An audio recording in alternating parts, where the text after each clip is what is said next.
Most people think a nuclear bomb is just a bigger explosion, a more powerful version of the same thing, like taking TNT and scaling it up until it becomes something catastrophic. That idea feels natural. It feels obvious. You burn more fuel, you get more energy. You pack it tighter, you get a bigger blast. That is how explosions work in everyday life.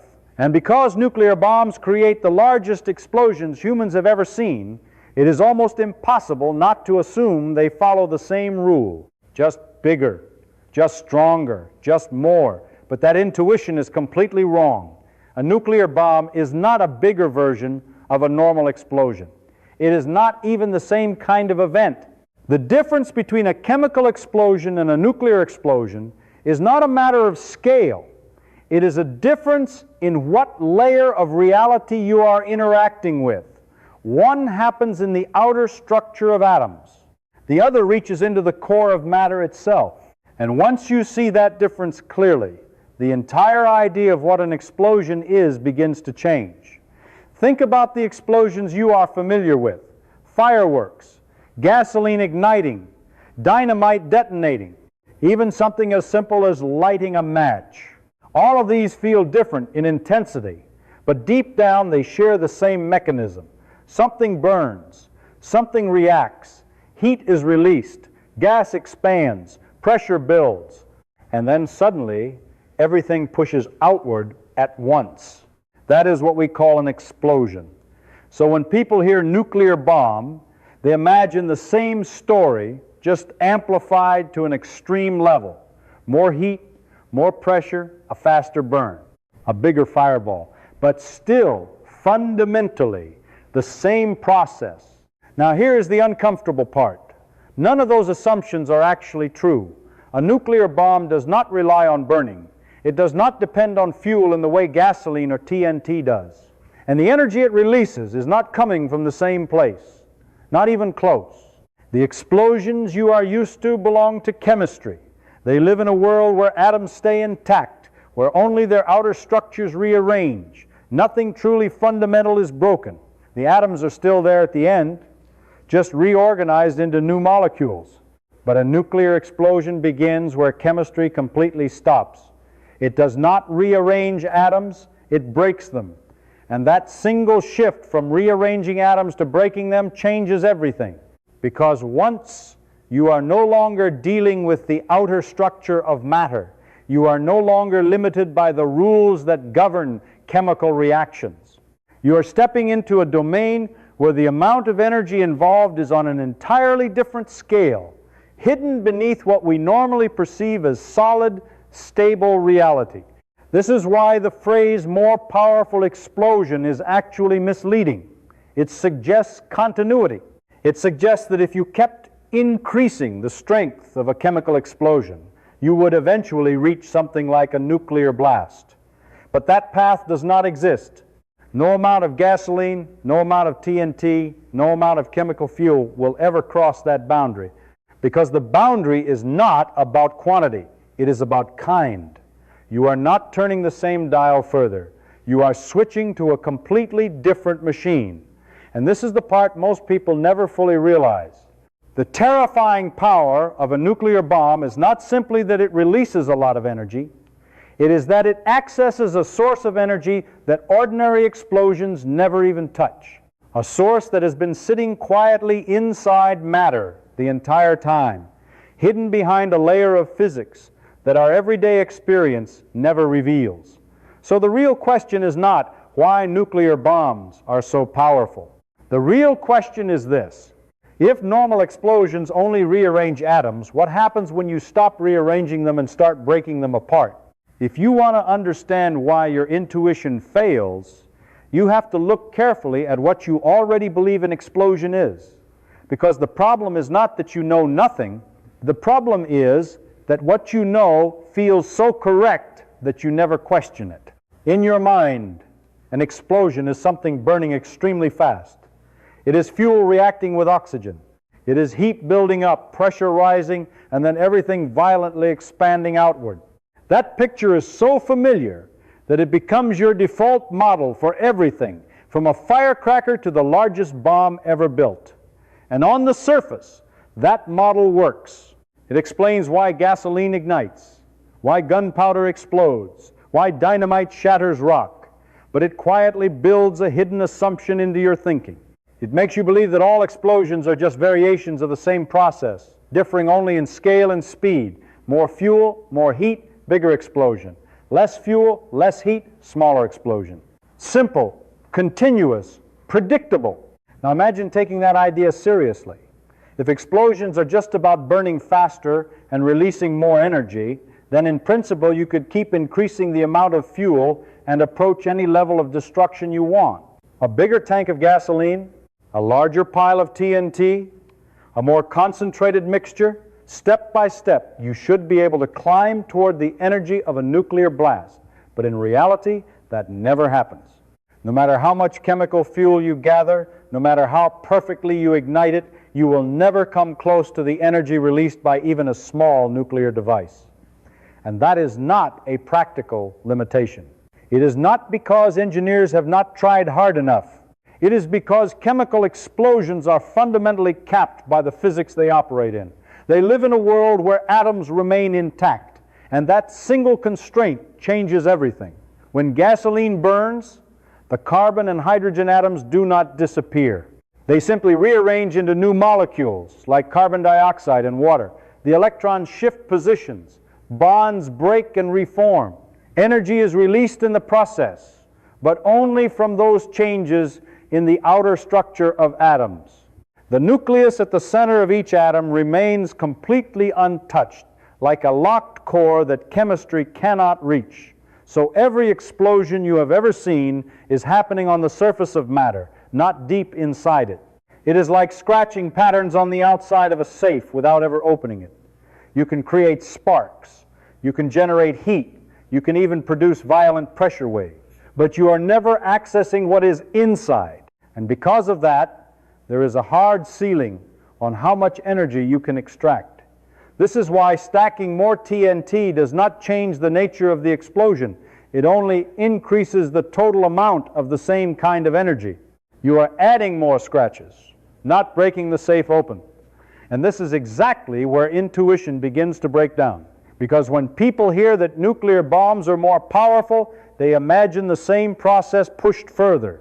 They imagine a bigger fire, a faster reaction, a more extreme version of burning. But nuclear explosions are not faster chemical reactions. They are something else entirely. They do not operate on the outer structure of atoms at all. They bypass it. They go straight to the core that chemical reactions can never touch. And once you cross that boundary, the rules you were relying on no longer apply. The scale is no longer limited in the same way. The energy is no longer coming from rearranging matter. It is coming from changing what matter is at a deeper level. So before you can understand what a nuclear bomb really does, you have to let go of the idea that all explosions are variations of the same thing, because they are not. Some explosions are just chemistry happening very quickly, and others begin only when chemistry is no longer enough. To really see the difference, you have to slow down and look closely at what a chemical explosion actually is. Not what it feels like, but what is physically happening at the smallest level, because everything about it comes down to one simple idea. Atoms are not being destroyed. They are being rearranged. That is it. When something like gasoline burns, the atoms inside it do not disappear. The carbon atoms, the hydrogen atoms, they are all still there after the reaction. They have just changed partners. Before the reaction, they are arranged in one structure. After the reaction, they are arranged in another. And in the process of breaking old connections and forming new ones, energy is released. That energy is what you see as heat, light, and pressure. But notice what is not happening. The core of the atom, the nucleus, is completely untouched.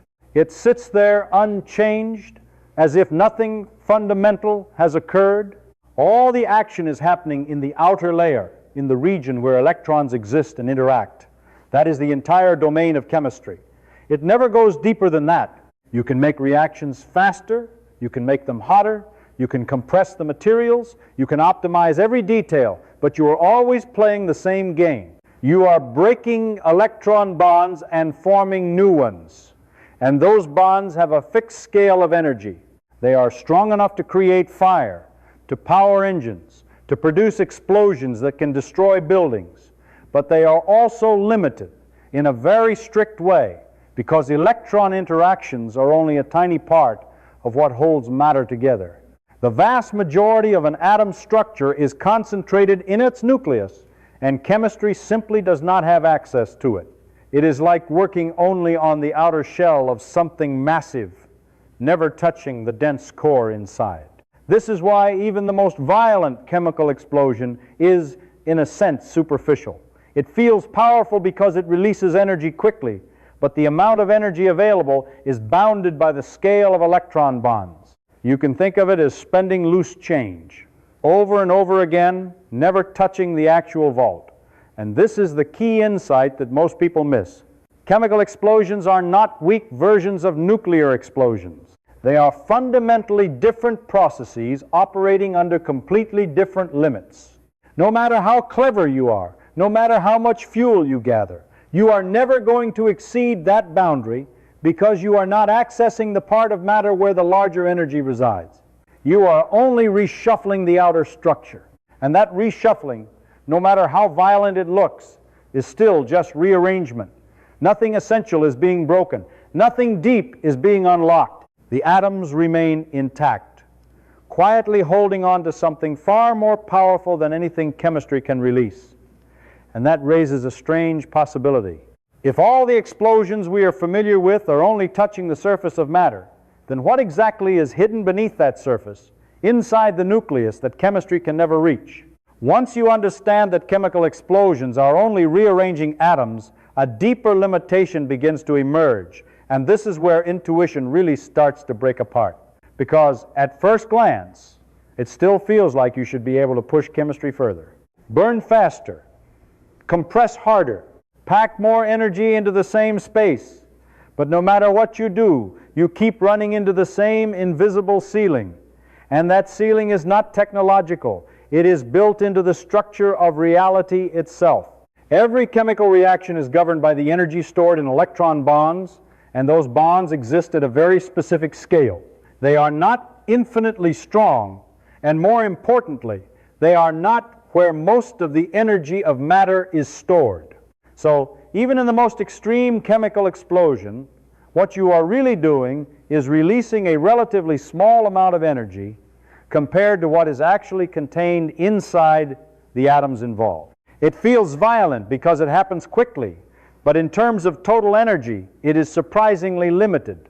Imagine taking all the fuel you can possibly gather, compressing it into a dense space, and igniting it perfectly. You would get an enormous explosion, but the energy released would still only come from the rearrangement of electron bonds.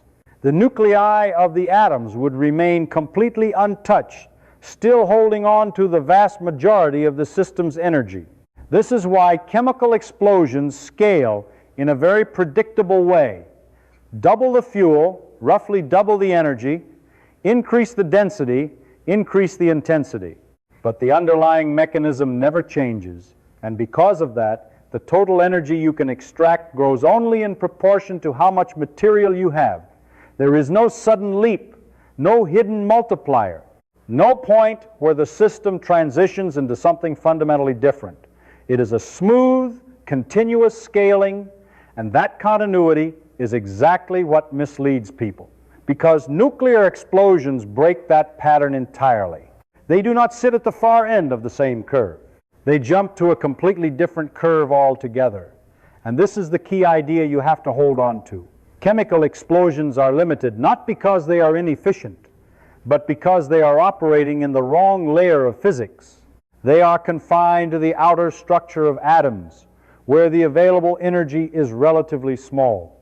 It does not matter how cleverly you design the reaction.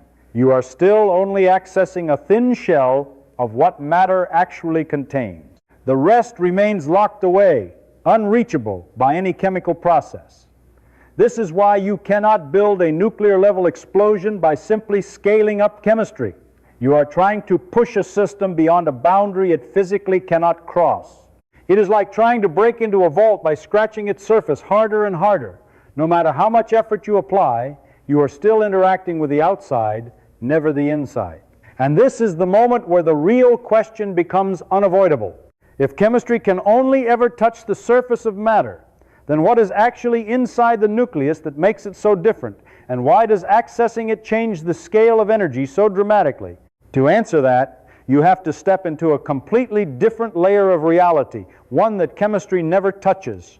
Inside every atom, far beneath the electrons and their bonds, there is a dense core called the nucleus.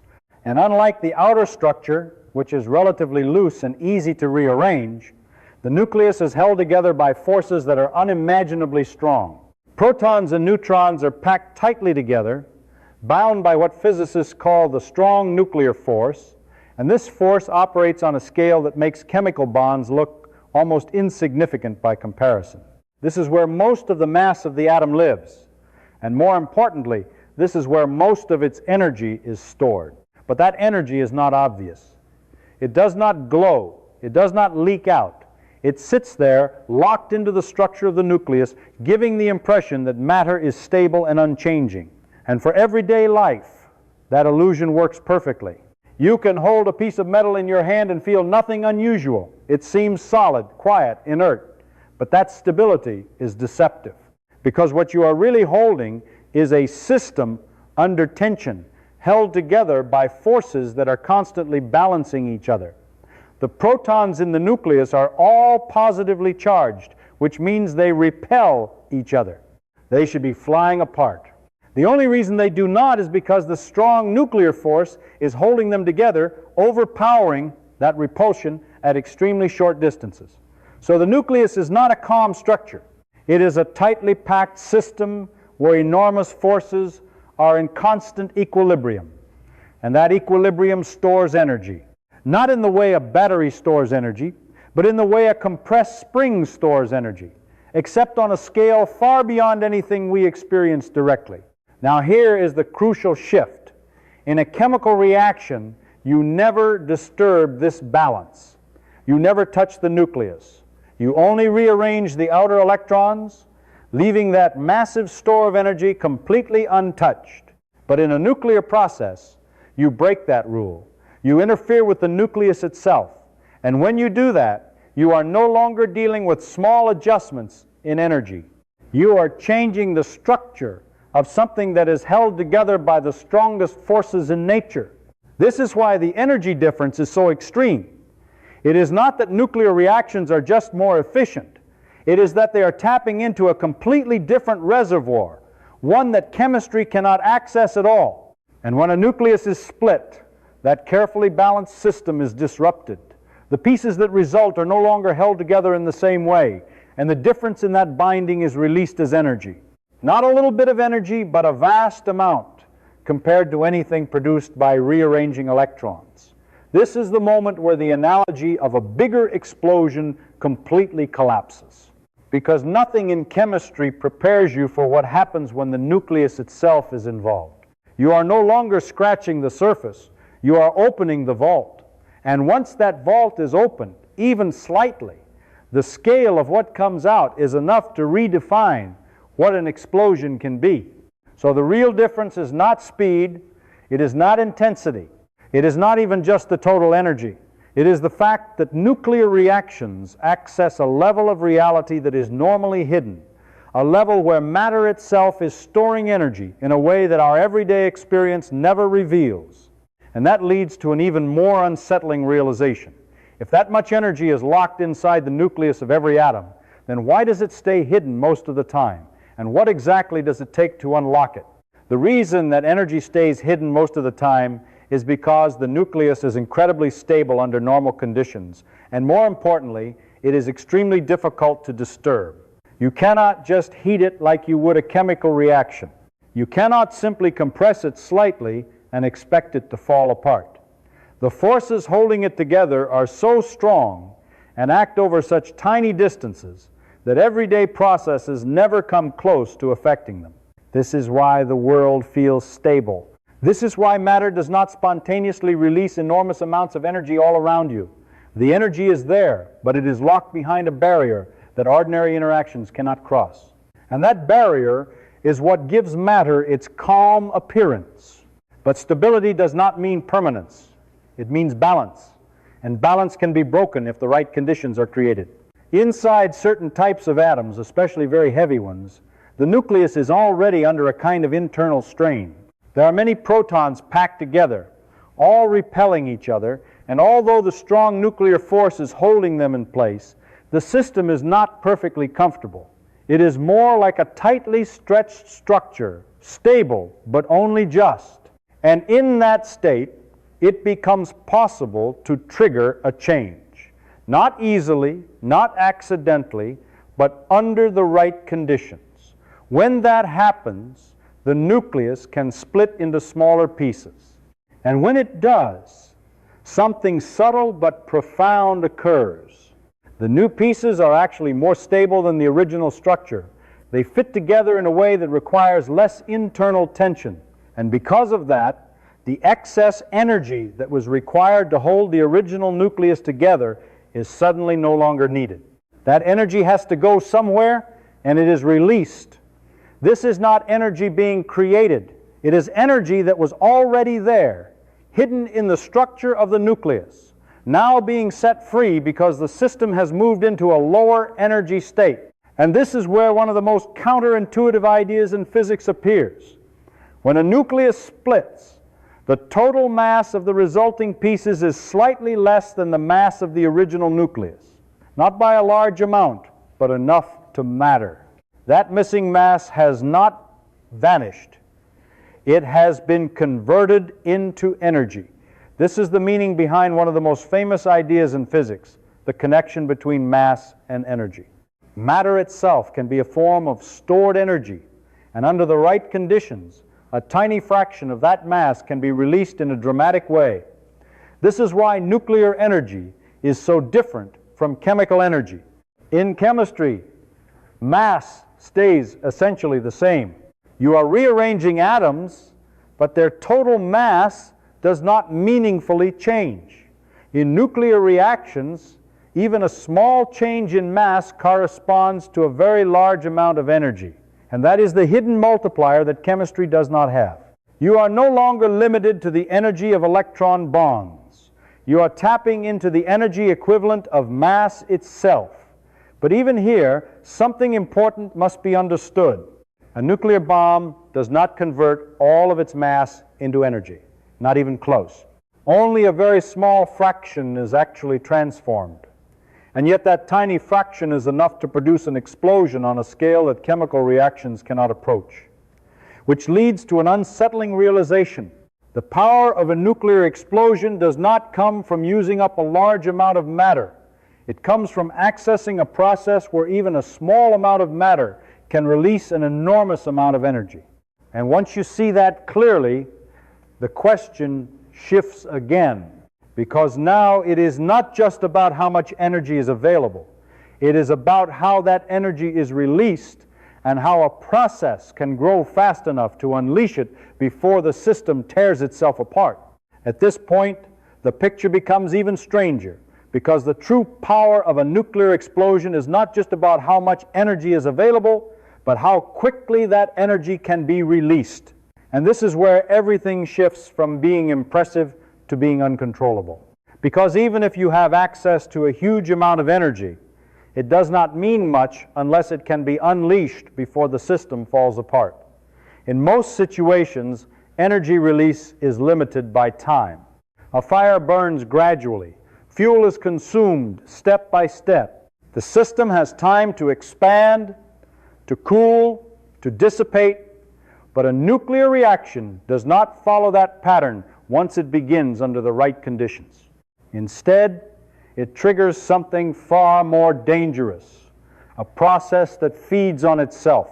When a heavy nucleus splits, it does not just release energy, it also releases smaller particles, neutrons, which can go on to strike other nuclei nearby.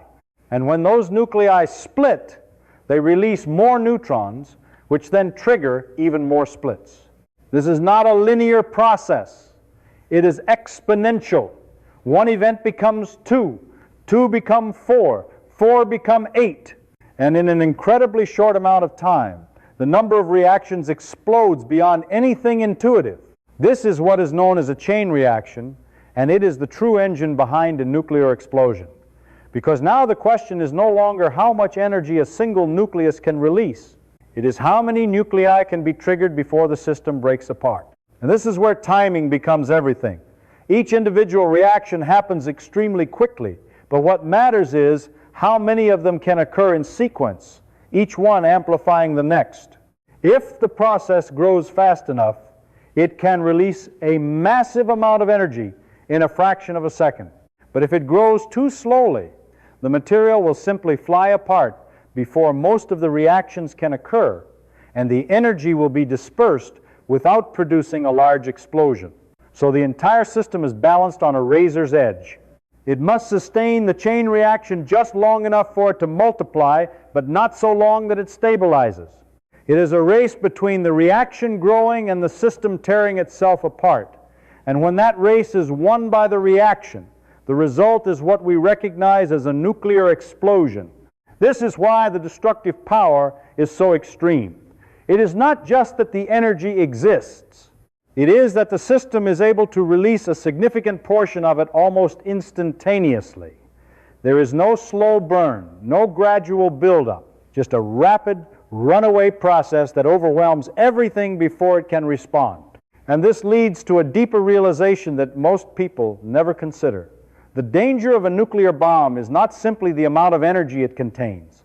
It is the fact that the process of releasing that energy accelerates itself. It gets faster as it goes, stronger as it goes. And once it crosses a certain threshold, there is no way to stop it. Each reaction guarantees more reactions. Each step ensures the next. And in that sense, the explosion is not just a release of energy. It is a system that loses control of itself, which raises one final question that ties everything together. If a chain reaction is what makes a nuclear explosion possible, then why does it not happen all the time? And what exactly has to be true for that runaway process to even begin? The reason it does not happen all the time is because a chain reaction is not just about having the right material. It is about having the right conditions. And those conditions are far more delicate than most people imagine. It is not enough for nuclei to be capable of splitting. It is not enough for neutrons to be present. What matters is whether each reaction can reliably trigger more reactions before everything flies apart. And that turns out to be incredibly difficult to achieve. When a nucleus splits and releases neutrons, those neutrons do not automatically hit another nucleus. They can escape, they can miss, they can lose energy in ways that make them ineffective. So in most situations, even if a few nuclei split, the process quickly dies out. One reaction happens, maybe it triggers another, but then the chain breaks. The system never builds momentum. This is why you do not see nuclear explosions happening spontaneously in nature all the time. The conditions required to sustain that exponential growth are very specific. There has to be enough material packed closely enough together so that the neutrons released from one reaction are likely to encounter another nucleus before escaping. This is what is known as reaching a critical state, where each reaction, on average, leads to at least one more. If the system is below that threshold, the reaction fades away. If it is above that threshold, the reaction grows. But even that is not enough for an explosion, because growth alone is not what creates the blast. Speed does. The reactions must not only continue, they must accelerate rapidly, multiplying faster and faster in an extremely short time. And that introduces another constraint. The material must stay together long enough for this runaway process to unfold. If it starts to expand too early, the density drops, neutrons escape more easily, and the chain reaction weakens or stops. So everything depends on holding the system in just the right state, dense enough, long enough, for the reaction to outrun its own destruction. This is why a nuclear bomb is not simply a piece of radioactive material. It is a carefully arranged system designed to create that exact moment where the chain reaction becomes unstoppable. And it only exists for a fraction of a second. Before that moment, nothing happens. After that moment, everything happens at once. And this is the final piece that breaks the illusion of continuity between chemical and nuclear explosions. Chemical reactions do not depend on such precise conditions. They can burn in open air. They can spread gradually. They do not require a perfect balance to sustain themselves. But a nuclear explosion is different. It is not just about energy. It is about timing, geometry, and probability, all aligning at once. If any part of that alignment fails, the reaction never reaches its full potential. But if everything comes together, even briefly, the system crosses a point of no return. And once it does, the chain reaction accelerates beyond control, releasing an immense amount of energy in a fraction of a second, which leads to the final realization that ties everything together. A nuclear bomb is not powerful simply because it contains energy. It is powerful because it creates a situation where energy can be released faster than the system can survive it. And this is where one of the biggest misconceptions completely falls apart, because at this point it should be clear that a nuclear explosion is not something that simply happens when you have the right material. It is not enough to take uranium or plutonium and expect it to explode on its own. In fact, under normal conditions, even materials that are capable of nuclear fission can sit there quietly, doing almost nothing. They may emit small amounts of radiation over long periods of time, but they do not suddenly release all their energy at once. And the reason comes back to everything you have seen so far. The chain reaction does not sustain itself unless the conditions are exactly right. If the material is too spread out, the neutrons escape. If the density is too low, interactions become rare. If the system begins to fall apart too early, the reaction dies before it can grow. So simply having the energy available is not enough. The system has to be arranged in such a way that the reaction can build on itself faster than it collapses. This is where the idea of a critical threshold becomes essential. There is a point at which the material is just dense enough, just large enough, and just arranged in the right way that each reaction reliably leads to more reactions. Below that point, everything fades out. Above that point, everything begins to grow. But even then, there is a difference between a reaction that grows slowly and one that becomes explosive.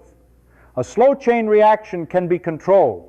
It can release energy steadily over time, like in a nuclear reactor. But an explosion requires something else entirely. It requires the reaction to grow so rapidly that there is no time for the system to adjust, no time for energy to dissipate, no time for stability to return. Everything has to happen at once, in a tightly compressed window where the reaction accelerates faster than the material can physically expand. And that is incredibly difficult to achieve, because the moment the reaction begins, energy is released, and that energy pushes the material outward. The system starts to tear itself apart almost immediately. So the design challenge is not just starting the reaction, but delaying that breakup just long enough for the chain reaction to run away. It is a race measured in tiny fractions of a second. If the material flies apart too soon, most of the potential energy is never released. If it holds together just a little longer, the reaction multiplies dramatically and the energy output increases by orders of magnitude. This is why nuclear explosions are not inevitable. They are not automatic. They require a very specific setup to reach that runaway state.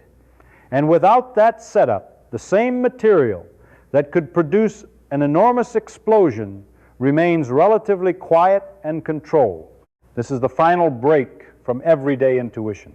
Because in normal explosions, more fuel almost always means more destruction.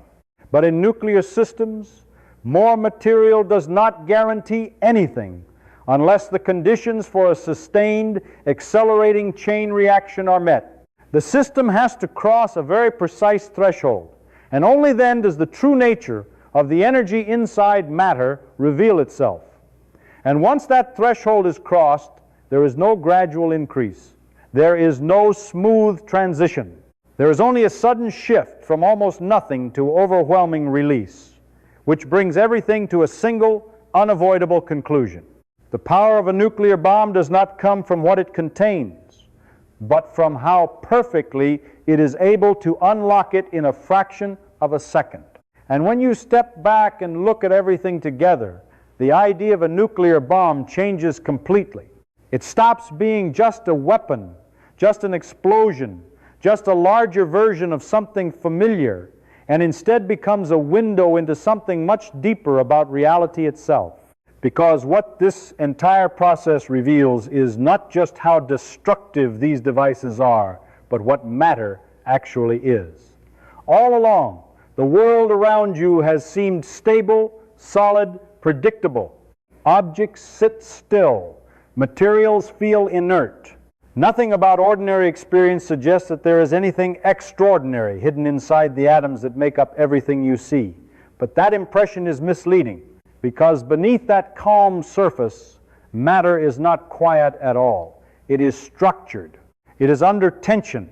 It is holding energy in a form that is almost completely invisible to everyday interactions.